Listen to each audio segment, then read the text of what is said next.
I swear to God, I didn't know he had a girlfriend. Like, I swear to God. We're at Neiman Marcus. VH1 comes on in a week. Let it go, but hit the floor, okay? Standing here, waiting for our Uber. Look somebody in the face and I'm lost. Like a lost.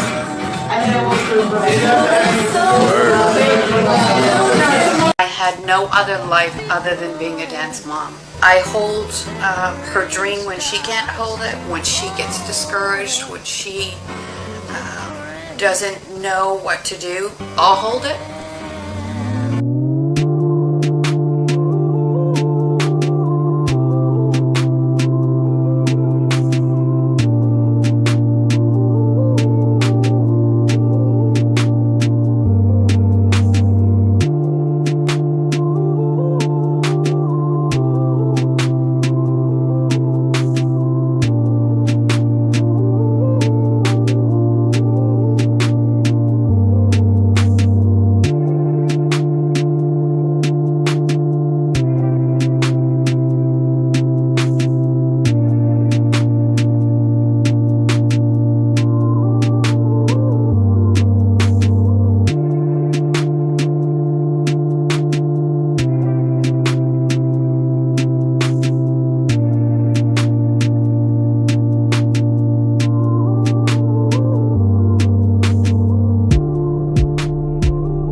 So then I said, why you calling me so early in the morning? How you know I'm up? He said, because I love you.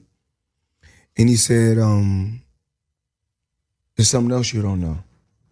And then I was like, huh? And then he reached down and put out a gun.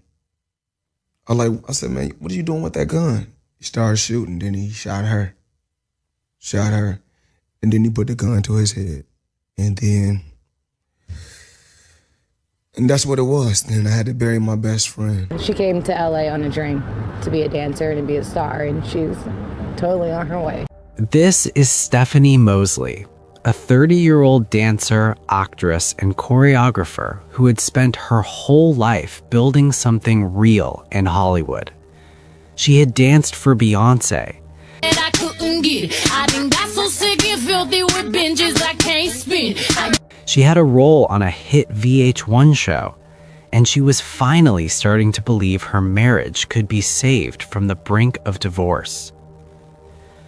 But on the morning of December 8th, 2014, her husband shot her dead inside their luxury Los Angeles apartment before turning the gun on himself.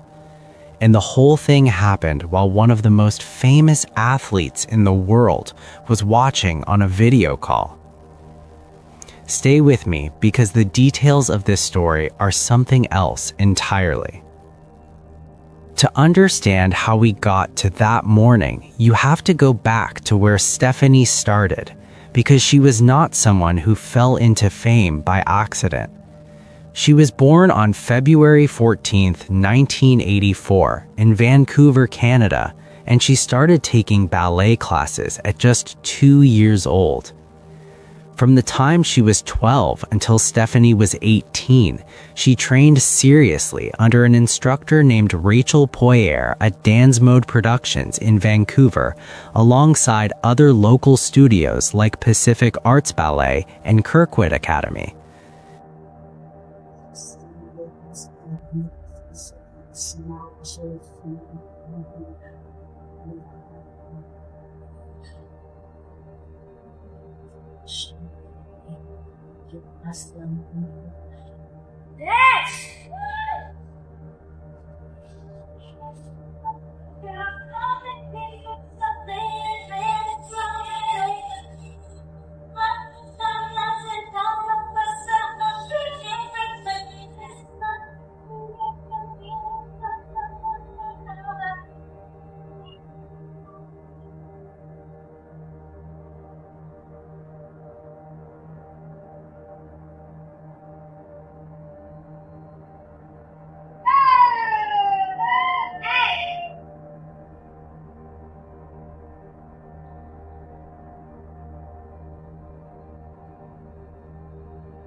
By the time she was 15, she was winning competitive dance awards, and it was clear to everyone around her that this girl was built differently.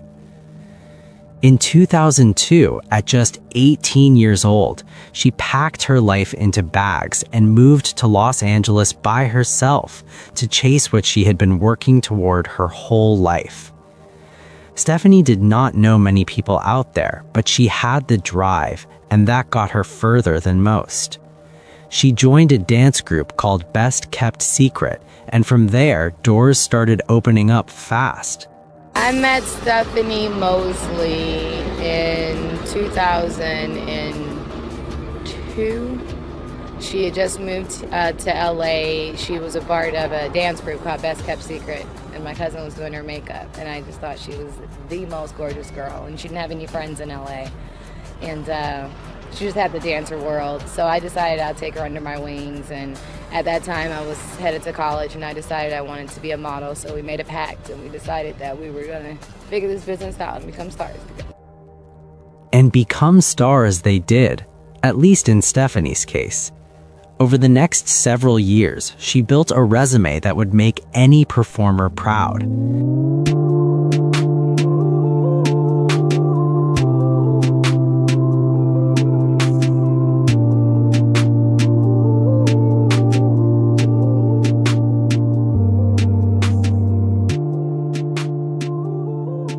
She became a backup dancer for some of the biggest names in the industry, including Beyoncé, Janet Jackson, Usher, Mariah Carey, Rihanna, Chris Brown, Britney Spears, and Jennifer Lopez.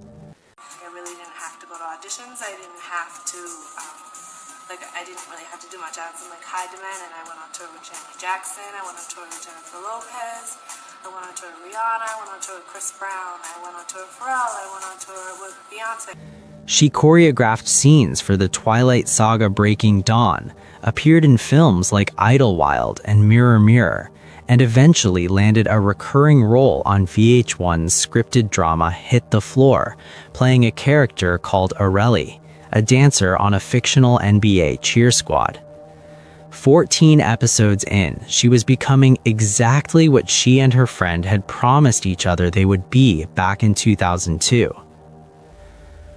Now, the man she married was a whole different kind of story. Earl Warren Hayes was born on May 28, 1980 in Detroit, Michigan. He came up in a city with a serious music culture, and that shaped him.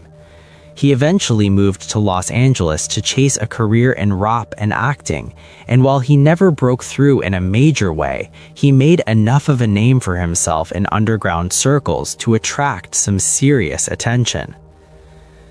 His biggest break came through his close friendship with undefeated boxing champion Floyd Mayweather Jr.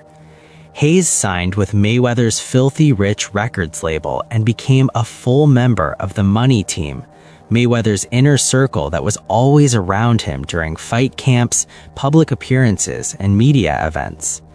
It was a serious platform for an up-and-coming rapper, and Hayes made the most of it. He collaborated with artists like 50 Cent, Timbaland, Dr. Dre, and Too Short, and in 2013 he appeared alongside Mayweather in a Showtime documentary called 30 Days in May. This documentary covered the champion in the lead-up to a major fight. Earl and Stephanie appeared in that documentary together, and from the outside, they looked like exactly what they were trying to be, a glamorous Hollywood couple with everything going right for them. But underneath all of that, things were not good. Earl and Stephanie had gotten married in 2008, and for a while, things appeared to work. They lived together in a high-end apartment complex called the Palazzo in the Fairfax district of Los Angeles, close to the Grove, the kind of address that signals you are doing something right. But by 2012, Hayes had become consumed by accusations that Stephanie had been unfaithful to him, and those accusations were eating him up from the inside. The name that kept coming up was Trey Songz, the R&B singer. Sources close to Hayes said he had become convinced that Stephanie and Trey Songz had been involved, and that this belief had crushed him in a way he never fully got over. It needs to be said clearly here that these allegations were never confirmed. Neither Stephanie nor Trey Songz ever publicly addressed them, and no evidence came forward to back up what Hayes believed. But when a person is eaten alive by jealousy, the absence of proof rarely brings them any peace. The couple separated around 2012 because of this tension and stayed apart for roughly a year. Then, somehow, they found their way back to each other. By 2013 and into 2014, they had reconciled and were actively working on the marriage. Stephanie, for her part, was telling friends and family that she felt genuinely hopeful about where things were headed. She was not just putting on a brave face. According to people close to her, she actually believed they could make it work. She's so loved. And everyone has their problems, but if you're asking if anyone knew that, something would come to this, hell no. That was the last of what anybody would have thought. I thought it was a lie when I got the phone call. Did she in recent days say anything that worried you? Yeah, we share, life circumstances and what we're going through. And her life hasn't necessarily been rosy as of late. But I don't think, I know that I didn't think it was going to come to this. Nobody who knew Earl described him as a violent person. His friend and life coach, Burrell Wilkes, called him a very caring and sharing gentleman who showed no violent tendencies. Eva Marcille Pigford, the model and actress who had known Stephanie since their teens, said what they had looked like typical marital ups and downs, nothing extreme and nothing that signaled anything like what was coming. That is the part that makes this story so hard to sit with, because sometimes the people closest to us have no idea how badly someone is falling apart on the inside.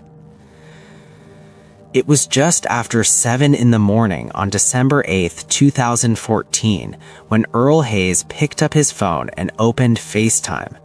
The person he called was Floyd Mayweather. Hayes got on that call going off about Stephanie's alleged infidelity, and he wasn't just upset. He was telling Mayweather exactly what he planned to do. Mayweather, to his credit, did not brush off what he was hearing. He tried to talk Hayes down, to leave, to walk away, to get a divorce if the marriage was beyond saving, anything other than what Hayes was clearly building toward. But it wasn't working. Then Hayes stepped away from the phone. What Mayweather heard next was Stephanie's screaming, then gunshots. Reports indicate as many as 10 shots were fired in those few minutes. Then Hayes came back to the screen and told Mayweather what he had done. And then there was one more shot. Mayweather has spoken publicly about that morning, and you can hear in his words that the memory never left him. I was sitting with Melissa Brown. My best friend called me on FaceTime. We was talking a little bit. He put Stephanie on the phone. I talked to her, and I could tell that they both were. It looked like they both were doing drugs and drinking real heavy. I could tell they'd been up all night. They was talking. I heard the bathwater running. He put it on FaceTime. He got back on the phone. I'm kind of getting choked up from this. So then I said, why you calling me so early in the morning? How you know I'm up? He said, because I love you. And he said, there's something else you don't know. And I was like, huh? And then he reached down and put out a gun. I said, man, what are you doing with that gun? He started shooting. Then he shot her. And then he put the gun to his head. And that's what it was. Then I had to bury my best friend. Also, the star of a show on VH1 was found dead this morning alongside her rapper husband. LAPD is investigating this as an apparent murder-suicide. KTLA 5's Narissa Knight live in the Fairfax district with more tonight. Narissa.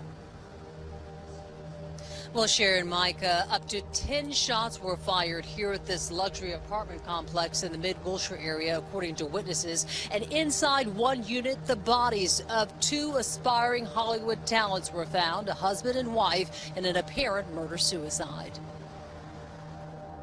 We did actually hear the commotion going on this morning, and shots were fired. He was a rapper once signed by boxer Floyd Money Mayweather, known for songs like On the Block and featured on 50 Cent's album, who rapped about money, street life, fortune, and fame.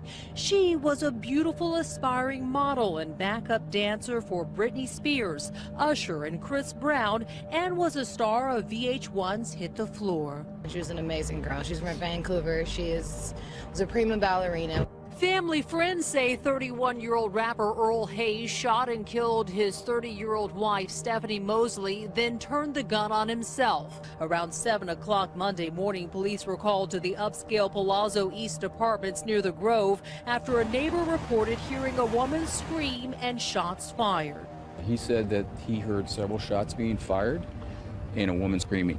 Sky 5 was overhead as an LAPD SWAT team raced to the scene and knocked down the door of the apartment as neighbors were evacuated.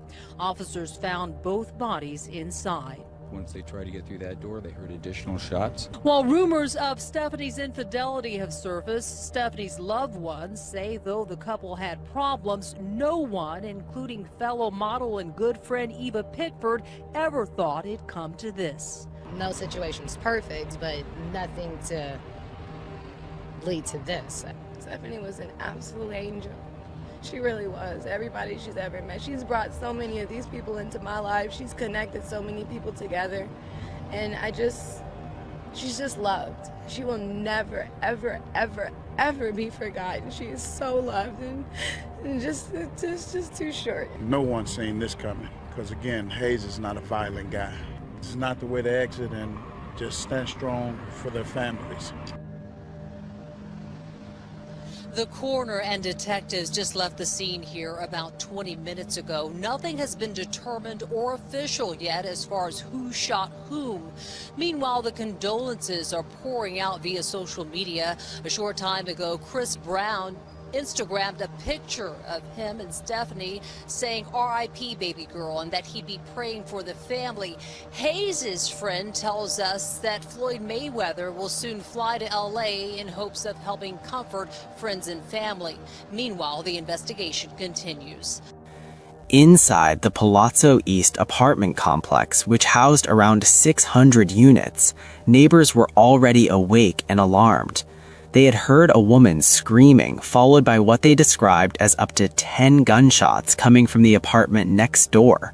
Someone called 911 around 7:30 in the morning, and by the time LAPD patrol officers arrived at the 300 block of Hauser Boulevard, B had a critical decision to make. A neighbor calling 911 after hearing gunshots and screaming from a woman in a next door apartment. We're told the initial call said that as many as 10 shots were heard.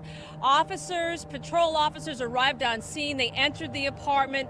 They found a back bedroom door closed, and when they tried to enter that back door, that's when they heard an additional 2 shots. The SWAT team was called in.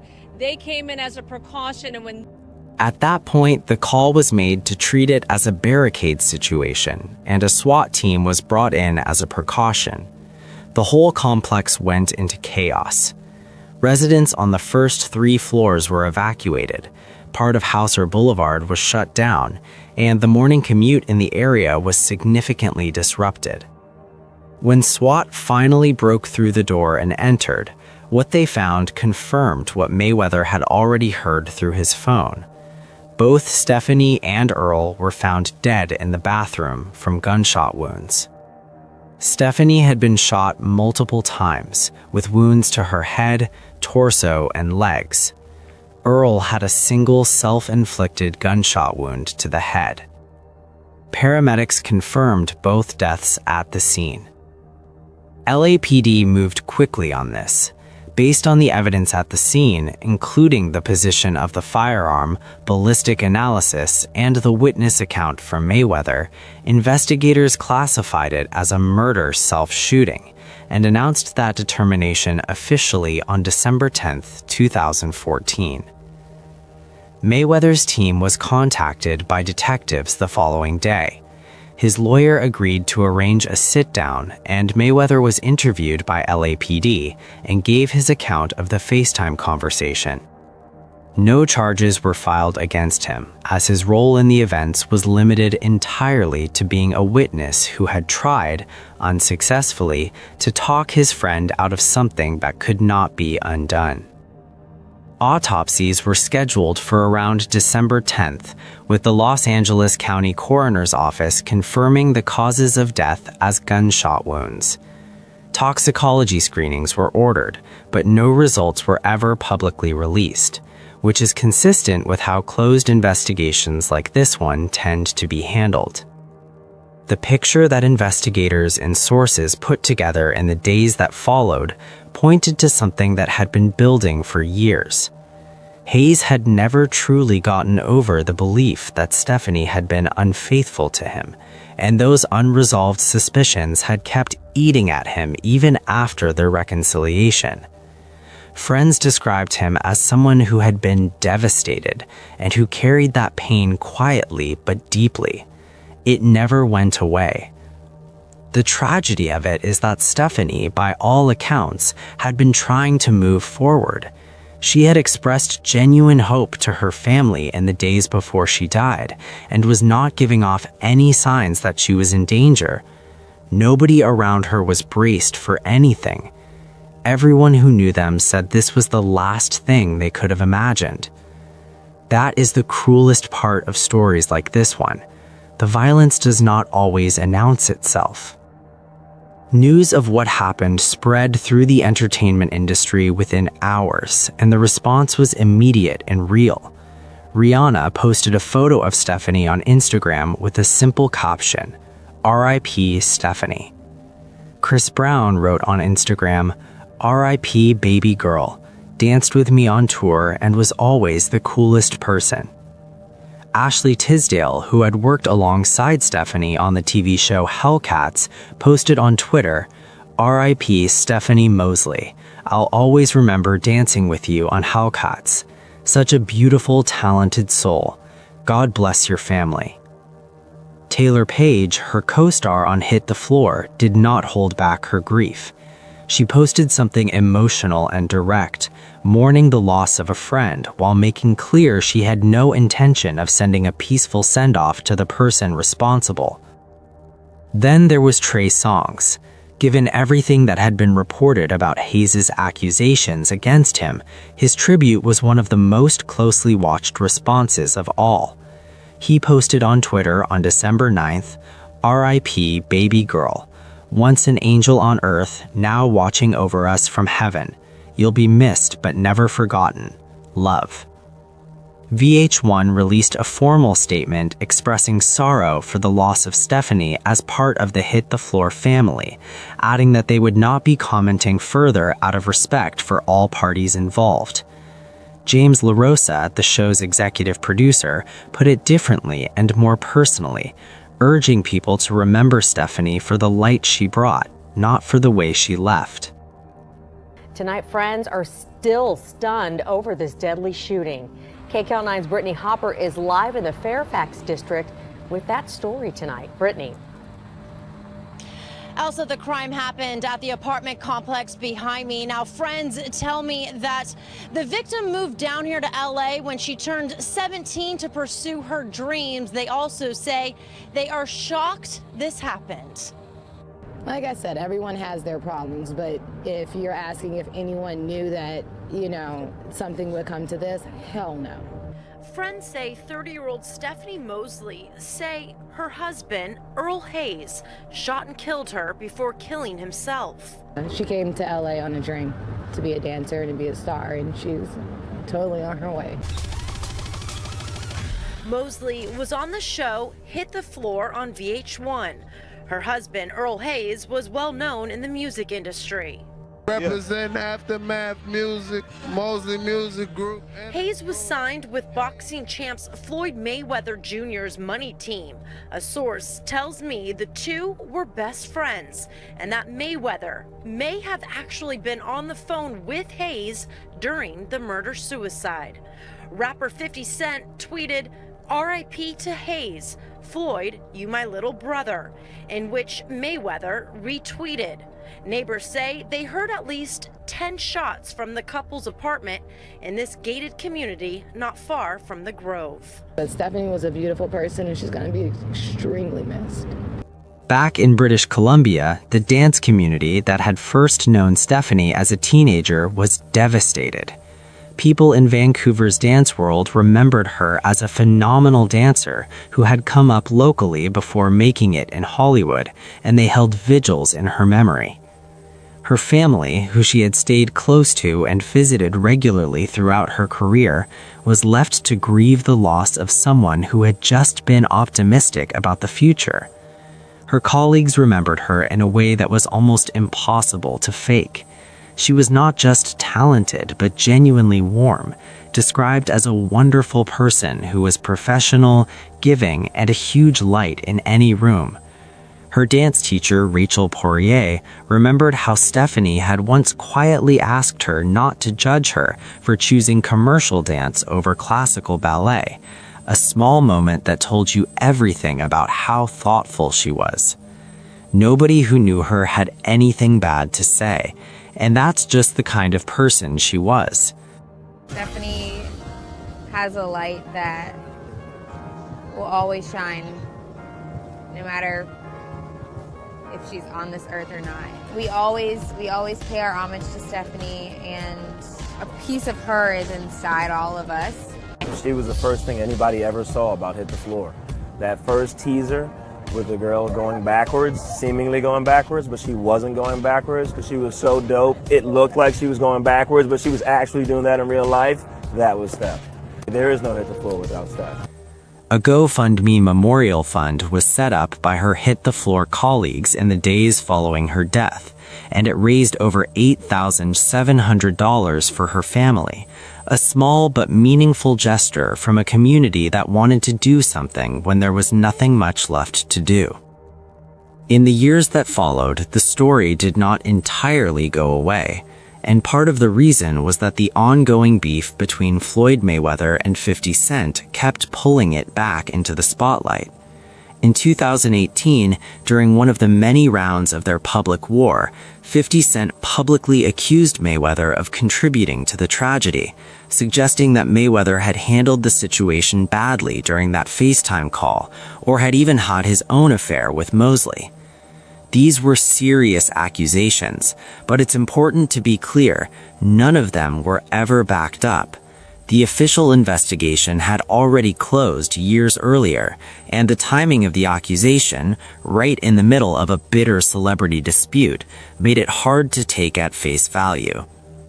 Mayweather, for his part, has spoken about that morning with obvious pain. He was not a bystander who chose to do nothing. He was on the phone actively trying to stop it from happening, and had to listen to it happen anyway. Whether that's something a person ever fully gets past, it's hard to say. What happened to Stephanie Mosley is not a one-off, and part of what makes it worth remembering is that the pattern it fits into plays out more often than most people want to admit. A man becomes convinced, rightly or wrongly, that he has been betrayed. He separates for a while, then comes back.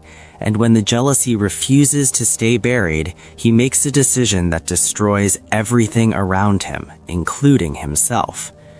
There was no official prior history of violence in Earl's record, and nobody who knew him would have put him in a category of dangerous men. Yet the outcome was the same as it is in cases where warning signs had been flashing for years. That gap between how someone looks on the outside and what's building on the inside is one of the most dangerous spaces in any relationship. What do you think about this case? Do you think Hayes may have had underlying mental issues? Let me know what you think in the comments section. Shut up Derek Roman, he didn't just miss one game. He didn't even get on the plane. Okay? Caught some sudden bug. So sudden people were like, oh, hell no. Maybe he's really sick?